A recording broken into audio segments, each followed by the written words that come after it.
Shock అయితే తగిలిందనమాట తిరుమల భక్తులకు ఊహించిన షాక్ అయితే తగిలింది. ఎస్ఎస్డి టోకెన్లు రద్దు అయితే చేస్తున్నారనమాట.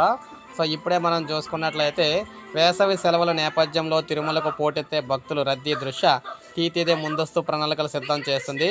మే 1 నుంచి వీఐపీ దర్శనాలతో పాటు స్లాటెడ్ సర్వదర్శనం టోకెన్లను రద్దు చేసి వైకుంఠ ఏకాదశి సందర్భంగా అనుసరించిన నమూనాను అమలు చేయాలని భావిస్తుంది. దీనిపై టీటీడీ ఉన్నతాధికారులు గత 3 ఏళ్లుగా వేసవి కాల డేటాను విశ్లేషిస్తున్నారు.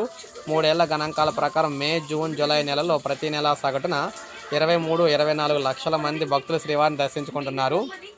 అయితే ప్రస్తుతం వీఐపీ దర్శనాలకు రోజు 2-3 గంటల సమయం కేటాయిస్తున్నారు. ఈ సమయంలో 3,800 మంది వీఐపీలు మాత్రమే స్వామిని దర్శించుకుంటున్నారు.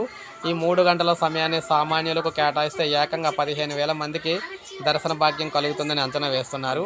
ఈ గణాంకాలను బేరీజు వేసుకుంటున్న బోర్డు వేసవిలో వీఐపీ దర్శనాలను రద్దు చేయడమే సరైన చర్యగా భావిస్తుంది. ప్రస్తుతం ఎస్ఎస్డి విధానంలో దర్శనానికి 22-23 గంటల పాటు నిరీక్షించాల్సి వస్తుంది. వివిధ దర్శనాల కేటగిరీలన్నింటినీ కూడా పక్కన పెట్టి వైకుంఠం ఏకాదశి తరహా విధానాన్ని అమలు చేయడం ద్వారా నిరీక్షణ సమయం 8 నుంచి 12 గంటల వరకు తగ్గించవచ్చు అని చెప్పేసి అధికారుల అంచనా. ఈ పద్ధతిలో రోజుకు సగటున 80,000 మందికి స్వామివారిని దర్శన భాగ్యం కల్పించవచ్చని భావిస్తూ ఉన్నారన్నమాట.